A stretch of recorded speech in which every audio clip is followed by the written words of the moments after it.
Allah, just for the sake of Allah. I'm an orphan. I don't have anyone to take care of me. I don't know what I'm going to do. But there is one thing I know for sure. I need someone to help me. I need someone to help me get through life. I need someone to sponsor me. I know it's a lot to ask, but I really need your help. It will mean the world to me. Sponsor an orphan.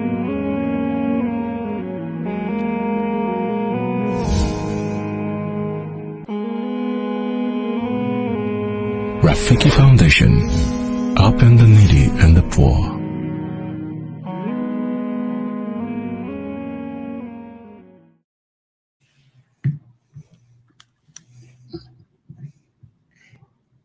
نعم تفضل.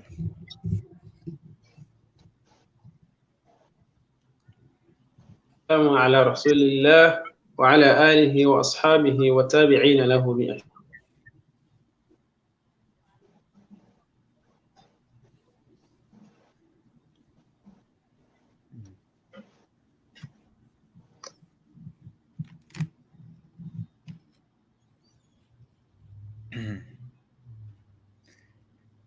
Alhamdulillah.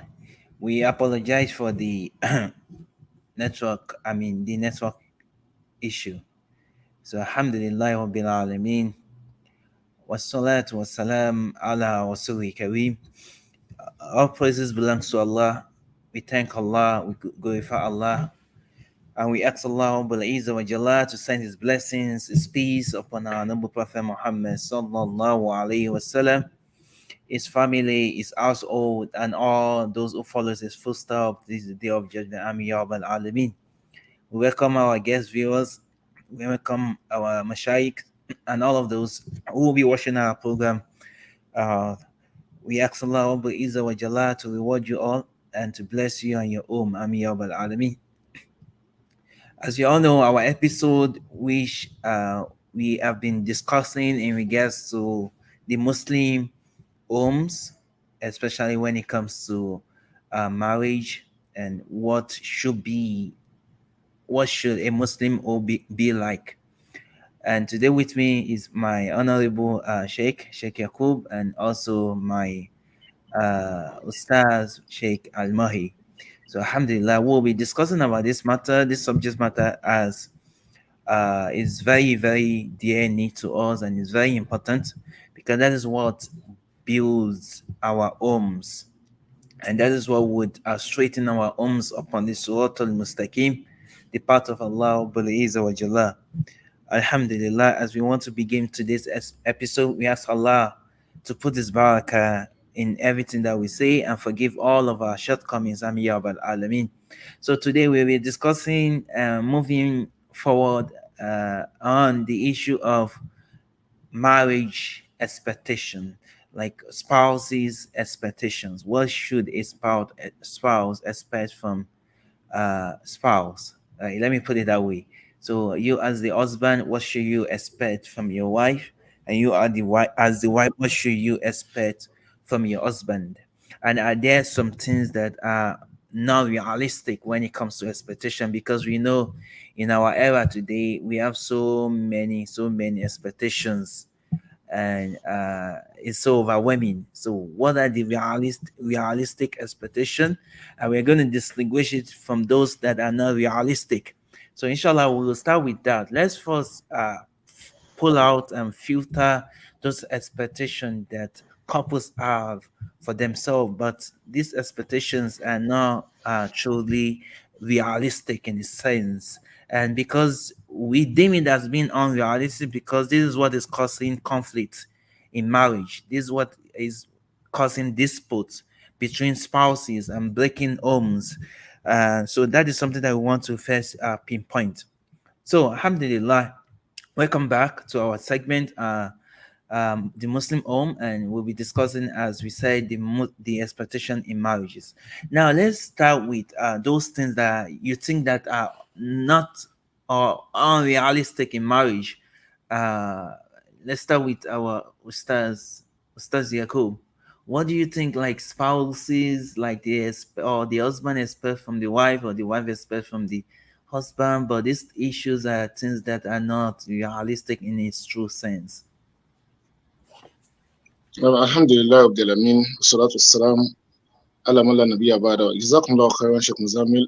May Allah subhanahu wa ta'ala favor us abundantly. Amen. When it comes to nikah, a lot of us, we usually forget that it is an hidden market. It is an hidden market in such a way that most of the things that we used to think of, perhaps that we used to watch in the films, in the soap operas, in the television, they may not be the same thing that is going to be when we get there. Absolutely. Yes, it is good to have a good zone, to have a good a good thoughts. You are expecting this.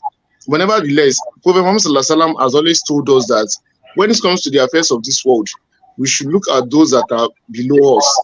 But when it comes to the affairs of our ibadah, our akhirah, then we should look at those that are striving more than us. The same approach should be given to marriage. When someone consider this aspect, nikah is an ibadah. Marriage is an ibadah, and if it is ibadah, then you have to look at those that are keen and keen upon it. When Muhammad Sallallahu Alaihi Wasallam had wives, what do you allow? Hunna ajma'in. So Prophet Islam had wives, and among these wives, we see the way they used to do to Prophet Muhammad Sallallahu Alaihi Wasallam. They lowered their expectations. They did not make their expectations to be a very big ones, in such a way that our mother Aisha radiyallahu anha said that for 3 consecutive days, they may not even have something to cook at the Prophet Islam's house. Because of what? Because there was no food to cook at home. Not because there was food and they are just malicing or ignoring it. The same thing too is what our banats, our sisters of nowadays should also be thinking of. You can be expecting something like gold and silver, but Allah Subhanahu wa Ta'ala will come with tests, and you are going to see that, oh, you are not even meeting up to what you are expecting to meet. So your expectations in your husband should be lower. Yes, even though you see the person as well doing, he's earning like, let's say 2 million naira a month, but your own thought is as I'm going to this party, you should give me a car, you should buy me a house, you should this, because it's funny sometimes. Women, they will calculate the salary of their husband even before the husband will collect the money. They are the one that will put biro and pencil to calculate it. Most especially when they know the salary of their husband, they will help him to calculate it before he collects the money. So they will want them to spend it, to spend. And Allah Subhanahu wa Ta'ala has created them in such manner. It's not that it's wickedness, but their own is bring. So man, your own should be give. But as you are now giving, you have to also be calculative. Because since they are coming with bring, and you are going with give, then you have to be very, very, very careful so that you are not going to spend all you have lavishly at the end of the day. Yes, so women, we have to lower our expectation. Yes, expectation. And when we see that the expectation is getting too high or getting too rise, then we have to always remember that when it comes to the worldly affairs, we have to lower our expectation. When it comes to ibadah, then increase it. So the expectation of maybe car, you want a Lamborghini, you want a Ferrari, you want this, lower it. Whatever the husband provides for you should be sufficient. Even if it's not sufficient, try to manage it and try to understand. And instead of us to now be angry, yes, raining curses, raining insults on him, we should always support him with dua. We should always support him with dua. So our expectation should be lower, because if you still want to mention a particular expectation from a nikah, it ranges. Is it from the basic food needs to our clothing, to our setting of the parlor, our dining of our houses? So all these are greater expectations from the women folk, most especially. Even some men too, they have this kind of high expectation, but it comes more often from the women. So they should try to just look lower when it comes to this worldly affair stuff. And when it comes to the ibadah, then they should look higher. to those that have done more than them. Jazakumullah Barakallah. khair. Jazakumullah khair. I think that's a very important, wonderful point that you made mention. When it comes to the financial aspect of it, that we should manage what we have. Now, I also want us to look at this from these dynamics on some of those things that are unrealistic that we as a couple or as a husband and wife we expect our spouse to have.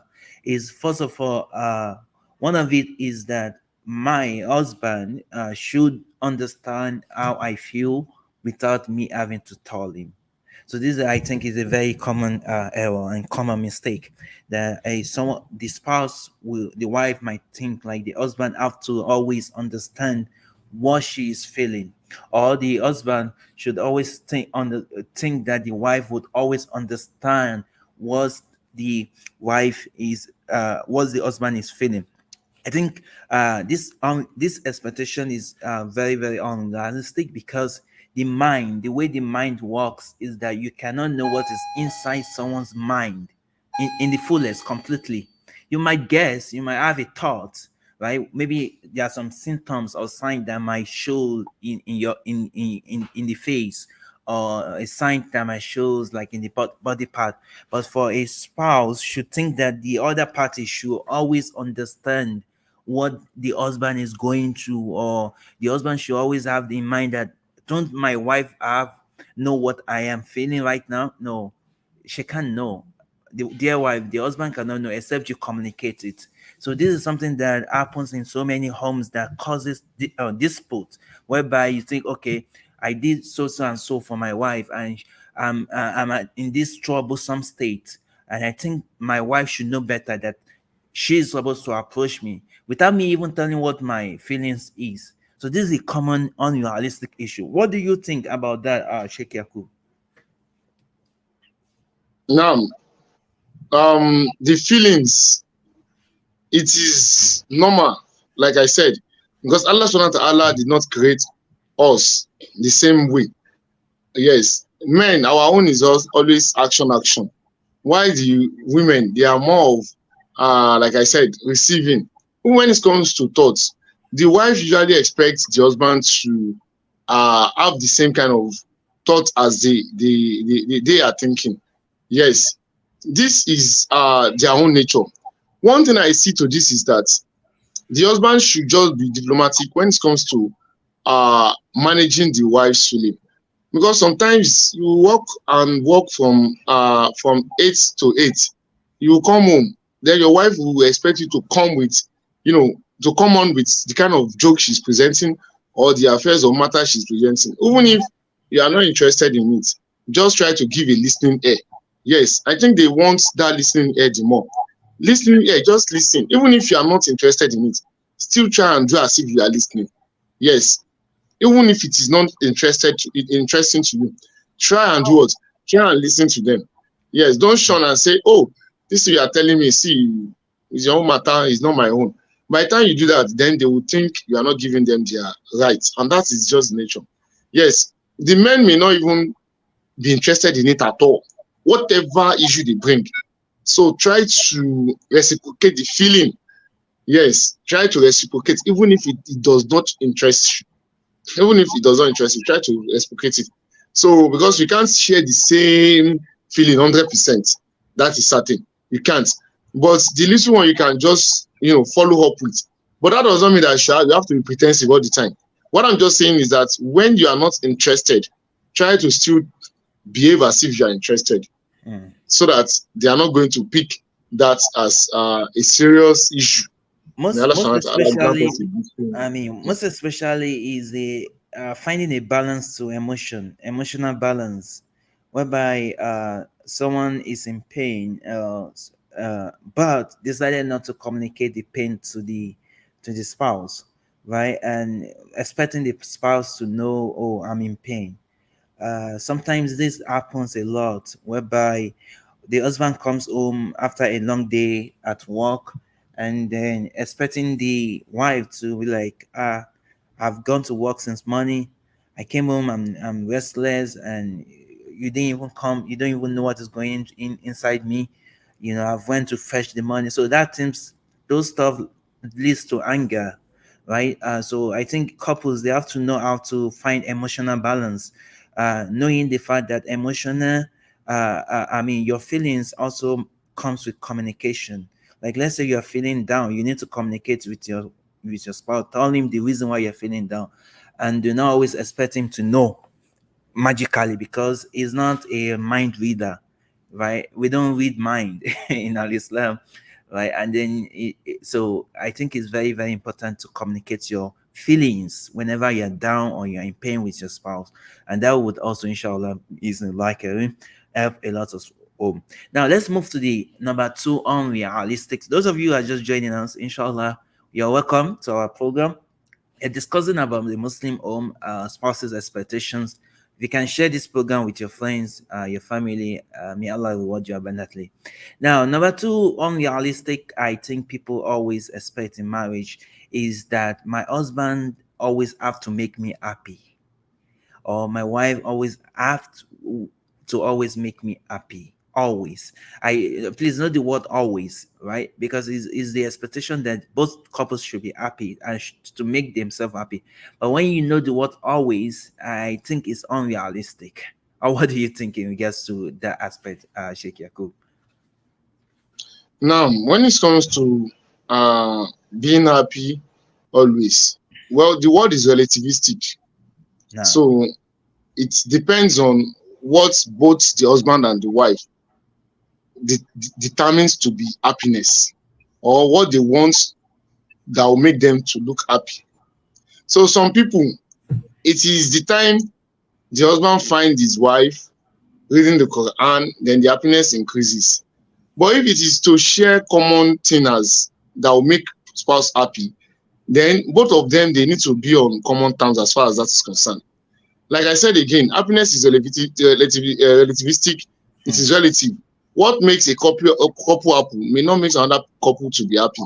But what causes this sadness that will not be making the real happiness to be there is when there is no when there is no love for ibadah. So when there is no love for ibadah, shaitan will now come, bringing some thoughts, and these thoughts will make the couple to be thinking, oh, I'm missing this, I'm missing that. And as far as that is concerned, they are going to be thinking of, oh, we are not happy, we are not happy. But when this kind of stuff comes in or sets in a marriage, what the couples can do is just for them to turn back to Allah subhanahu wa ta'ala.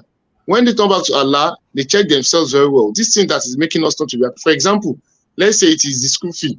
Yes, they chase someone's home from someone's child home from the school because of school fee. And the wife is not happy about it, and as she's thinking, the husband too can come. So if he too wants to be feeling the same bad or whatever, as far as that issue is concerned, then they can just reflect upon any verse of the Quran that this life is what it tests for the believer.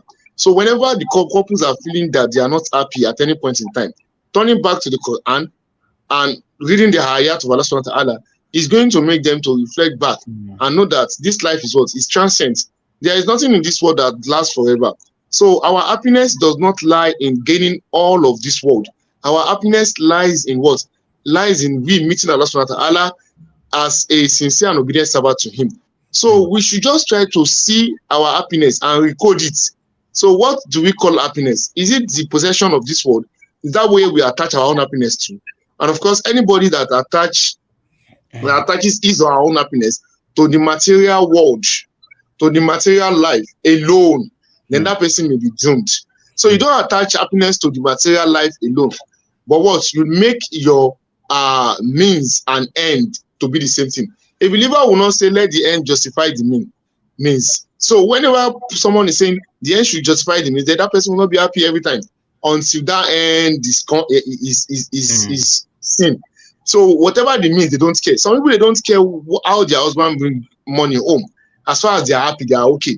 Even if their husband is doing 419, is doing fraud, is doing scam, they are not care. All their own is make me happy, buy me that car, buy me that Jeep, take me to that tourism, traveling, and others. So that's what they want. So let us redefine our happiness and attach it to something that is going to last for us in this world and thereafter.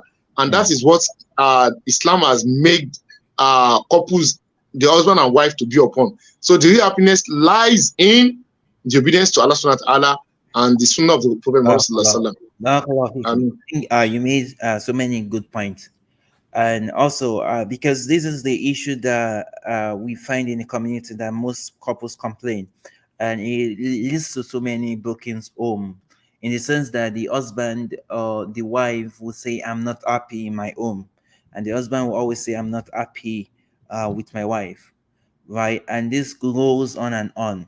Now, when it comes to this issue of happiness, always being happy, Allah Rabbul Izzah wa Jalla has created us as an human being, and He has given us what we call the mood. The mood, you know, the psychologists, like when you go to a psychologist, they also try to like study what the mood and how the mood string. So there will be some days that you'll be happy, some days that you'll be less happy, and some days that you will be sad. That is life. Allah also said it in the Quran, right? When, especially when it comes to something that is easy in life and something that is difficult. فَإِنَّ مَعَ الْعُسْرِ يُسْرًا إِنَّ مَعَ الْعُسْرِ يُسْرًا. So it's going to be rotating like that.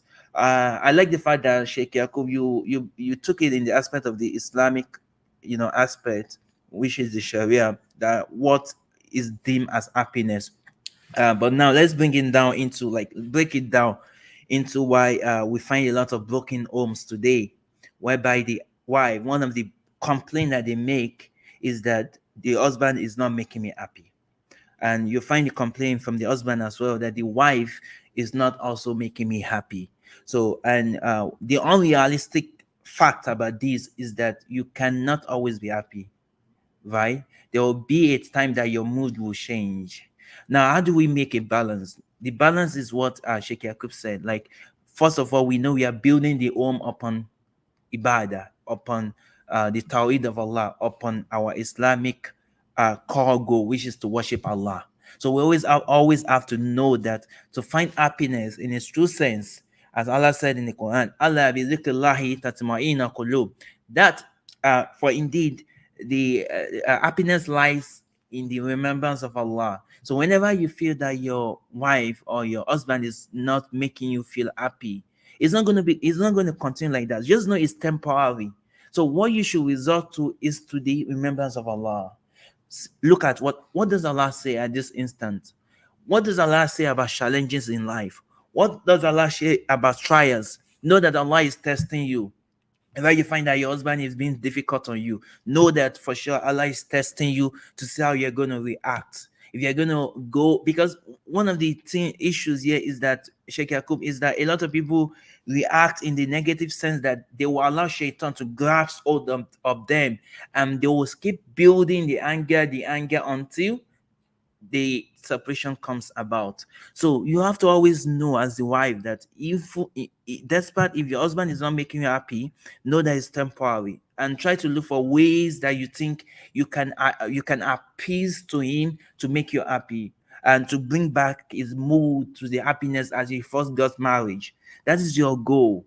Life is not straightforward, as you all know, and this is a fact that Allah laid in the Quran, that we have created man in Yoruba, we say in Idamu, in Wahala, in Irayo. That's what man will be rotating their life with. So you cannot always expect that you will be happy always. If you have that notion that yes, I won't be happy always, then you will know how to conquer your challenge. And this is what I think we need to try to integrate in our homes. That yes, we need to be happy, but at the same time, our goal is to worship Allah, and at the same time there will be challenges, and if there's challenges, we need to let it pass, inshallah. Now, Sheikh Yaqub, I think the other unrealistic marriage expectation is that my husband, and I think you made mention of that, should always meet all my needs. That the wife might expect that the husband should always meet all my needs. And this is a fact in the Quran, right? That Allah said in the Quran, Arijalu Kawamuna ala Nisa, right? That man is the maintainer, is the provider, is the cherisher of women, right? is they are above women, like to maintain them, to provide for them. But at the same time, we are in dunya. We are in this dunya. So, but before inshallah, I proceed, let me ask Sheikh Yago, what's your notion about this? Because these are something that breaks up marriages, that the wife will be expecting that the husband have to always meet all the need, fullest, 100%. What do you think about this? Now, Allah subhanahu wa ta'ala grant us understanding. Even apart from the husband, or before we come to the level of the husband, when the wife was still in her parents' house, was she meeting? Were the parents meeting all her demands? Yeah, that's a good question. Most people, the answer is no. The answer is no. Most of the time, the things that we used to endure and manage with our parents, by the time you get to a matrimonial home, we tend not to understand again. Someone that used to drink gari in the morning and afternoon at her parents' house, after nikah, she wants to be eating shawarma and chicken. But whenever the husband should fail and bring gari one day, she will turn into a problem, saying, "You want to make me suffer. You are making me suffer." And you even see some parents too. They will go to their children's house, their daughter's house, to be saying, they are making them to suffer. What were you even giving herself when she was with you? So this thing is a matter of understanding. So you have to understand your husband. You have to understand the income. And I think what usually brings problem to this, or what usually give rise to this problem, is comparison. A lot of women, they compare a lot. So whenever they start to compare, that's when they will now be bringing wants and not need. They are usually wants in most cases. And these are the things that cause problem.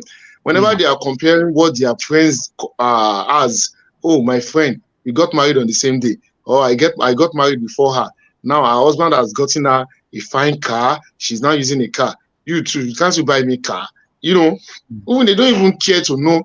Maybe the man is still struggling to even maintain the car he has, or perhaps buy a bicycle. So they are like, just like, my friend is now using car. So they don't even know, maybe that their friend is nursing some other health challenges. Maybe that their friend is nursing some other serious problem. Maybe psychological problem are more for them there. But because they are seeing it like this, so they are comparing. So our women should stop that comparison. If you want a blissful and happy family, then don't compare. By the time when you start this habit of not comparing and always give thanks to what Allah Subhanahu wa Ta'ala gives you and your husband, if you show gratitude always, you see that happiness will be coming more and more into your marriage. In fact, people will think you are even more than you are before. Shaitan will not be disturbing your head too much. You see, there is one thing, Sheikh Muzamil. Problem is just like a strand of air. A strand, just one like this. That's how problem is. This problem that we are talking about, if one should put it, if I say I need to hold this strand of air, or let me see if I even have, okay, I think I have a pen here now, or also, okay, I have something there. My swag is here. So like this stick now, this small stick, okay, I can hold it like this and everybody can see I'm holding the stick. Is here. If I ask anybody to hold it, even a child of 1 year old will hold this stick very well without any wahala. But by the time I hold this stick like this for 20 hours, it turns to problem for me. Even 20 hours is much. If you ask me to hold it like this way I've carried it for 20 minutes, I'll be feeling the pain. The same way, when a woman is bringing that comparison into a relationship, if you bring it today, it's just like this problem, this thing. When you bring it today like this, just one thing, it registers a problem in your brain immediately. By the time you start to compare your own matrimonial home with another person, if that thing now persists for a few more minutes, then the problem will be increasing. If it persists for 1 hour, it will now magnify and turn to serious issue. So women, don't try to compare. By the time you compare, it turns to problem immediately. And that problem will keep on magnifying by the time you still put that thought in your mind. So it's better you show gratitude to Allah Subhanahu wa Ta'ala for who He has made you to have. Yes, that your husband that you are thinking doesn't have anything. A lot of people are even praying to have his own kind that you don't know. So even the person you are even envying, that person you are envying, do you know maybe that car that the wife is even riding, maybe they got it through a loan that they don't even know how to repay back. So don't compare, don't envy, sisters. So if you want to envy in good things. So this issue that you have asked about, Brother Mzamil, is as a result of women comparing their own matrimonial home with another person's home. So when this comparison stop, a lot of houses will be balanced. Grant us at least to come. I mean, barakallahu fikum. I think another dimension in regards to that question is we should all know, even in life, right? All our needs will not be met in life, in dunya. That is why the difference between dunya and Jannah, there's a huge gap, because in Jannah all your needs will be met. In dunya, Allah has not promised all the needs to be met, right? So we need to make a balance in that regard, as our Sheikh Yakub said, right? There are some things that even if your husband is the billionaire, like the most richest man in this world, there's no proof that he can meet all your need, even if it's the billionaire, like in a billionaire. Yeah, because the thing that we even talk about is kind of relative to different kind of need at the same time. You see, even the billionaires that we are seeing, all their needs are not met. Some of them only have money, but when it comes to their health, they might be having some issues that they're trying to struggle with. When it comes to their children, when it comes to Allah tests people based on what he thinks. Yes, this test will be a test for that person. So even if the next door neighbor to you, their families are rich, they build a big house, they have a mansion, as Sheikh Yakub explained, it doesn't mean that they are happy in the fullest. It doesn't mean that the family meets all their needs. No, it's not. It's not. This world is not like that. So we need to manage and make a balance and give thanks to Allah and glory to Allah in whatever Allah gives to us. And that's what Allah said in the Quran, which we Muslims we already know as our own logo, that Allah said, وَلَنْ نَبْلُوَنَّكُمْ بِشَيْءٍ مِّنَ الْخَوْفِ وَالْجُوعِ وَالنَّقْصِ مِنَ الْأَمْوَالِ وَأَنفُسِ وَالثَّمَرَاتِ وَبَشِّرِ الصَّابِرِينَ. Allah said, we will certainly test you. Even Allah, our Rabb, is going to test us, right? With fear, with famine, loss of wealth, loss of poverty, lives and crops.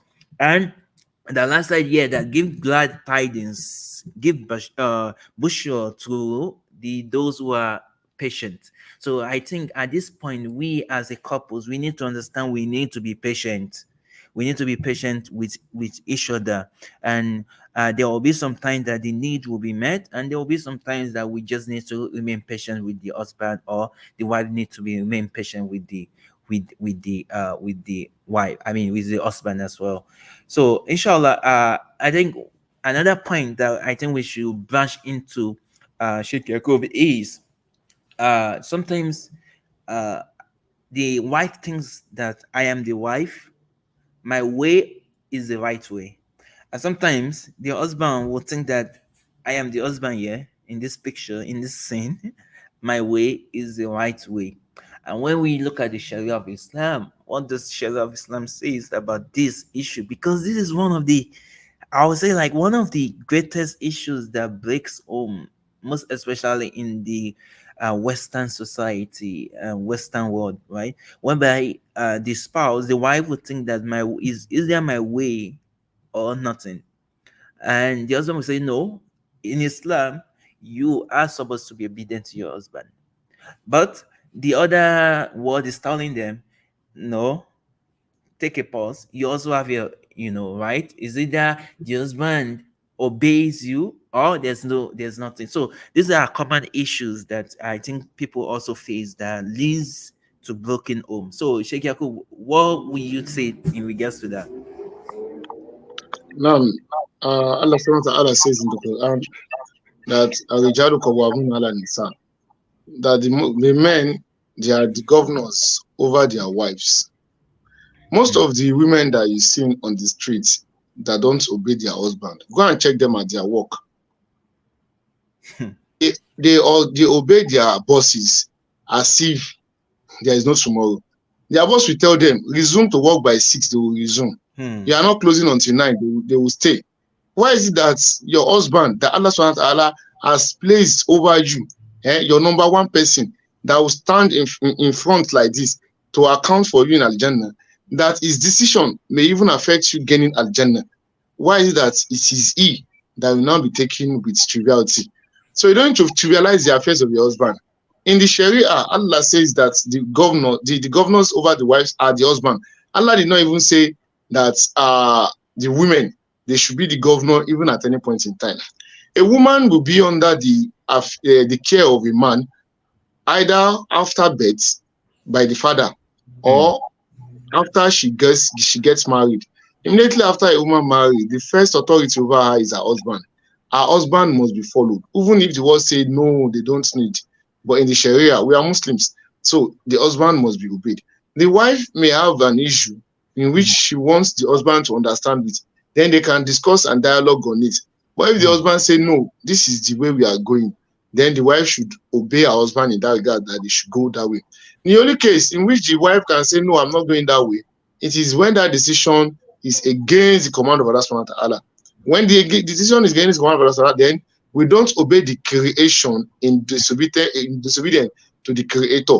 So we don't disobey the creator in obedience to the creation. So the creation is always lower than the creator. So we don't obey the husband in disobedience to Allah subhanahu wa ta'ala. But if the command, if the duty which the husband demands from the wife is not to disobey Allah subhanahu wa ta'ala, then the wife has to obey her husband in all aspects, in all. So the husband too should not be saying, because they have made us the Kawamuna la Nisa, so therefore I'll give you, see, yeah, that toilet, go and wash it. After that, I'll clean this one. No, you have to be considerate. Prophet Islam has been our leader and is the best example for us. He used to help his wife in some house affairs too, house chores. So not that he's saying because I'm the Kawamun, I'm the leader, I have to do. No. He also give them their own rights too, because they have rights over us as we have rights over them. Only that Allah has placed us as the governor over them. Of course, we all know that even in this country as it is today, we have right over the governor, and the governor to have right over us. So we all know this as plain truth. But we know that governor is to govern all the affairs. If you say tomorrow there is no work, there is curfew, nobody should go out. Nobody is going to go out because he's what? He's the Kawamun over our affairs. So the same thing should happen in our homes too. So we shouldn't make it to be like every day we have to argue. Up to the extent that the children will not be like, why is it that every time there is always this argue about you two?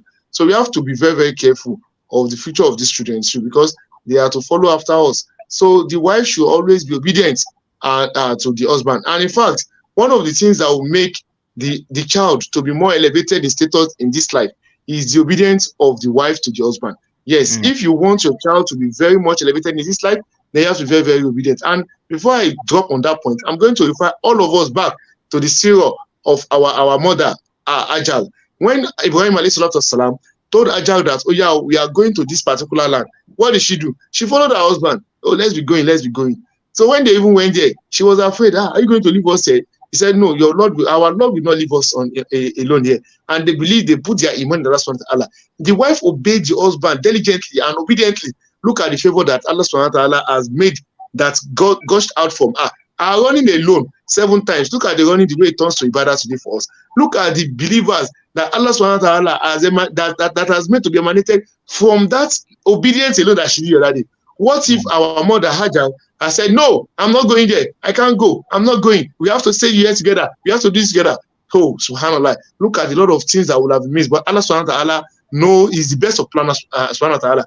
But from this lesson, we can also pick a lot of things. Women, be obedient to your husband. Don't say, no. You don't know the better plan that Allah subhanahu wa ta'ala has had for you. So that's why we tell women, choose righteously when you want to choose husband. Because the person you want to obey has to be someone that will be righteous too. So when you choose rightly, you won't have all this problem every time. So the person will not even lead you to astray. So don't choose husband because he has money. Don't choose husband because he's popular. Don't choose husband because he can speak. Don't choose husband because people are saying, no, it's this and that. Choose husband because of the what? Because of the iman you see in the person. Because of Allah subhanahu wa ta'ala. Because of the obedience to the religion. May Allah subhanahu wa ta'ala is our faith. Jazakumullah khairan, Sheikh. Barakallahu feekum. You see, Jazakumullah khairan for this point that you made. To the wife, the way Rasulullah spoke about wife being obedient to the husband, it scared me in the sense that eh, wallahi, it's scary. It's really, really scary. I know what I'm saying. Because a lot of homes, the reason why it collapses, the reason why there's so many broken marriage is because the wife sometimes do not obey their husband. And Rasulullah sallam, if you look at what is said about those issues, like wife being obedient to the husband, he said it in a way that it shows the gravity of it. And that's why at the end of the utbah of Rasulullah before he demise from this world, he said to the husbands, to the men, that I've left you with taqwa Allah of your spouse, meaning of your wife. Make sure you handle them softly, gently, because he knows that he has instructed the wife to obey the husband unconditionally, except as what you said, that if it's in disobedience to Allah, that is when they have the right to say, no, I won't obey at this time. You see, also made mention of something that where I said it's scary is Sheikh Yaqub is to the extent that whenever it comes to the issue of intercourse, the issue of intercourse, you are normally in the civilized, like Western world, they will think that is like if you want to do it, also is saying at this aspect of intercourse that the wife does not have the right to say no to the husband. That tonight I don't think I want to do. To just leave me tonight, or without any issue, like she's not feeling fine. We're not talking about like she's sick or something like that, but she just wanted for herself that no, I just don't feel like doing tonight. Meaning, I just don't feel like having anything to do with the husband, which is intercourse. Also, as I said, that if the wife does that, look at how scary I said those are. Is that the angels, the malaika of Allah, they will curse on her till the following morning. That is tough. And also look at the fact that Rasulullah made mention of an hadith. That hadith is also it's very scary. That Rasulullah, I want to remember the hadith, but I might not remember the same narration of it. That if I am to command you to bow or to kneel to someone beside Allah, it will be your husband. That is what shows us, the Ahlul Sunnah, that we are not allowed to bow for any human beings. Also, as I said, that it will have been the wife that will command to be kneeling or bowing for their husband. So that is why, and you find that all these hadiths is just to make the home peaceful. And that's why Rasulullah also warned the men that the way you treat your husband would also be hacked. It will also be the way that Allah subhanahu wa ta'ala will judge you upon, in the sense that if an husband is not treating the wife well, on the day of Qiyamah, the husband will be in trouble. So that's why Rasulullah is telling the wife that they should make sure that they are obeying. You do your own. Leave the rest to Allah. If the husband is not treating you well, leave it to Allah. Rasulullah hasn't told us at this instant that we should do anything beyond that, except if that is beyond your power. And that comes to the issue, as you said, Sheikh Yaqub, that you have to select the right spouse. But if at all, the duty of the wife is to always obey unconditionally, except it is in disobedience to Allah. And a lot of women doesn't like to hear this, most especially in the Western world. They don't like to hear that because of the rise of feminism. But Islam is telling us that no, Islam is taking care of both the husband, and is giving policy and rules to the wife. So the judgment of all will be in power in Qiyamah. So I just want to make emphasis on that. That is really, really important for the wife to obey their husband unconditionally, except if it's in disobedience to Allah. And then for the husband to always treat their wife softly and gently and kindly, as Rasulullah warned about that. Now, so inshallah, I think we are almost out of time. we still have more unrealistic expectation in marriage. I think we should add one more and then we'll wrap it up, inshallah. Now, Sheikh Yaqub, one of the unexpected, expectation that spouses have for themselves that is unrealistic sometimes is that my husband will never hurt my feelings, right? Or my wife would never hurt my feelings. Will never, note the word never, right? Never hurt my feelings. So what do you think about that? Is that something reality? No, it is not. Even the best of the Ummah, Muhammad sallallahu alaihi wasallam, his feelings was, or were hurt by his wives. Allah says in the Quran, Ya ayyuhan nabiy, lima tuharrimu ma halallahu lak, tabtagi mardat azwajik. So the feelings of Prophet was, it's not even only feeling. A lot of things happened. So feelings are there to be affected, to be hurt. But what matters is our reciprocation to that feelings. So what do we do? How do we handle the feelings? How do you handle the feelings?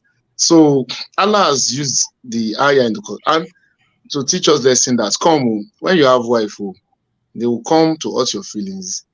They will come to hurt your feelings. And when the feelings are being hurt, you should try to balance. How do you make balance? Don't make halal what Allah has made haram, and don't make haram what Allah has made halal. So look at what Allah says. Because when our feelings are being hurt, the first thing to do is that we want to punish. We want to respect punishment. And when you want to punish, you are going to, if you are not very careful, you are going to either make halal haram or make haram halal. Okay, for example, I will not give you money for food tomorrow because you hurt my feeling last night. You are not giving money for food tomorrow, which is still your right. A wife that is under you, that did not divorce, you are not giving her money. She's not at her parents' house. So you can see you are making permissibility for yourself, the impermissibility. So when feelings are hurt, then don't let us reciprocate with that kind of attitude. Rather, we should just try to do what? To manage it amicably. Likewise, it's not only the wife that hurt the husband feelings. Even the husband, they do hurt the wife feelings. And we have a lot of examples of this in the Sunnah too. So, but when that happens too, it is just for us to always try to manage it. We are going to see, when you prepare your mind before you go into a nikah, that this person you want to marry is not a perfect person. So Allah created the woman from the bent rib, and the bent rib is bent. So it's bent. If you say you want to straighten a bent rib, it's going to break. So, like we used to say, we are just going to be managing ourselves. Yes, but don't manage what is not meant to be managed anyway. So, because Prophet Hassan said that you should not enter the Jannah. So, a wife that is doing that's committing illegal acts, and you are just appreciating it. So that one should just go away from the Jannah. Prophet Hassan said that you should not enter the Jannah. But when it comes to other issues, just many issues, just manage. Maybe you expect to eat at the right time, but the food is not coming regular, then just manage. Oh, you are looking for something in the morning, you did not see it. You expect her to help you to find it, she did not find it. Oh, she gave a film say excuse, just manage. So just learn to manage. And when you try to manage, though it can be hard, either on the part of the wife or the husband, but whenever we remember this and as an act of ibadah, when you see it as I'm doing ibadah, yes, all those pain, take it as ibadah. Then you see that you are going to have a better reflection towards it. So don't say that am I now a servant? Oh, am I now a servant? He wants to turn me to a servant. So what about all those terms that you use? If you die today, you are just soil, the son of the soil. So you are nothing. You are nothing. So don't let pride and all those things come in. So when our feelings are being hurt, then the way we reciprocate matters a lot. So don't let us make shaitan to come through it. Even when we are upset. Yes, when we are upset already and we are standing, let's go and sit. If you are sitting, go and lie down. If you are lying down and that's, the anger is still there, you are still burning, maybe you can just leave house for a while. Just go out, go to the masjid, go and be reading Quran. Before you come back, that shaitan will run you, because shaitan always wants fracas at home. Yes, he's happy whenever he sees fracas at home. He's happy. the best gift to his agents whenever they come with Packers news. I've destroyed between Abu Lagwaja and Mulagwaja. In fact, they are fighting. In fact, he gave him big slap. He said, "Hey, good worker, good worker." So those are the good workers that Shaitan wants. So may Allah subhanahu wa ta'ala save us from the evil plots of Shaitan. Jazakumullah khairan, Sheikh. Barakallahu fikum. Jazakumullah khair, Sheikh Yaqub. I think you have said it all. And inshallah, we Allah subhanahu wa ta'ala make us among those who are living within our spouse peacefully. As you said, the issue of hurting feelings sometimes will come, and sometimes it's going to be just the way you said it, that we just need to be patient and also forgive, learn the act of forgiveness. Right? You might be affected for some time because we are humans psychologically, but as the days goes by, try your best to just overlook it and forgive. As Allah said to us in the Quran, will you not like Allah to forgive you? Right? So these are humans. Just know that everybody is humans. Your spouse is humans. You two are human, and also you two, you will be wronging others, and likewise she will also be wronging others. And I think inshallah we'll wrap it up here. And I think we have a question from our brother Abdul Moiz, Brother Mosi. I just look at the comment, and inshallah, for those of you who have questions, you can always ask your questions on the comment anytime we are on our episode. Inshallah, by the end of the section, we'll be reading out the questions. So our brother is asking, please, if one is going on a dating but not affecting them, what advice can you give to in selecting good mother for our children? What are the steps one can take? Sheikh, if you want to answer that question. He said, if one is on the dating process, is that a question? No. And he wants to know what are the steps so that the person will not take the wrong woman eventually. Well, in my own brief response, dating does not make someone to know the right person. I think I've said it before too. So dating does not make someone to know the right person. It is just a joke. It's a joke to me. It's a joker. Yes. A joker that doesn't work out. If you date someone for 20 years, you won't know the person. The best thing, if you want to know the woman very well, go and ask from her close associates. Ask about her. Yes, find those that you trust that can tell you about her. The imam of a masjid, the community where she lives. Find out intrinsically about her. Yes, sometimes you go to the parent house, they will tell you that, you see this girl, she's the best girl of our household. In fact, this and that. They know they are lying because they want to brand it for you as good so that you appreciate it the more. So don't go by that dating. Dating, you will only see what she wants you to see. In dating, you will only see what he wants you to see, to sisters. Yes, you won't see everything if you are dating the person. If she's a dirty girl, she wants to pass in front of your house, she'll go and make up very well. Yes. If he's a dirty boy too, he wants to come to your house, he'll go and dress well. He won't wear any outing because he knows that you are the one he's dating. But if you've gone at the right way to do findings, istishara about the person, then you are going to know the real part of the person. And tell the person that is telling you, fear Allah with this thing, don't oversay, don't undersay. Just say exactly what you know and answer exactly what I asked you. So whatever you know, just tell me.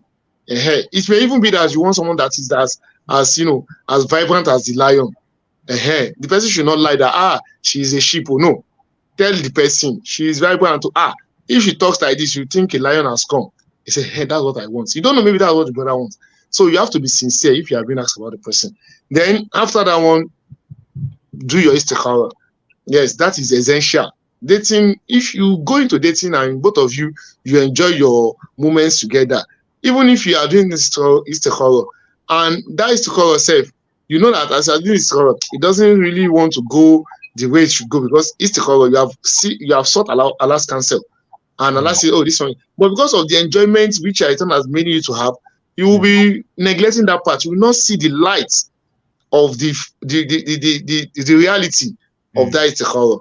So you tend to be following your whims and desire because you have indulged in dating process. Dating is attached with a lot of zina and frivolities. May Allah save us from the process. It's not something that is encouraged in the Sharia. Allah understand. Barakallah fikum, jazakumullah khair. So inshallah, we come to the end of today's segment. Alhamdulillah, thank you for joining us. Inshallah, we shall see you in our next episode. Assalamu alaikum to the barakatuh.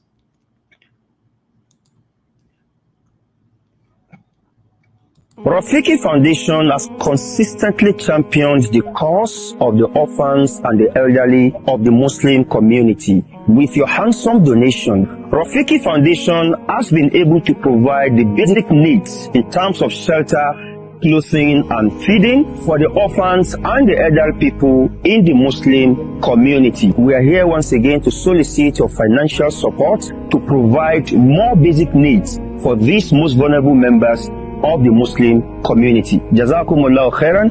May Allah replenish your pockets. Rafiki Foundation, to help the weak is our mission. Give the needy and the poor, just for the sake of Allah. I'm an orphan. I don't have anyone to take care of me. I don't know what I'm going to do. But there is one thing I know for sure. I need someone to help me. I need someone to help me get through life. I need someone to sponsor me. I know it's a lot to ask, but I really need your help. It will mean the world to me. Sponsor an orphan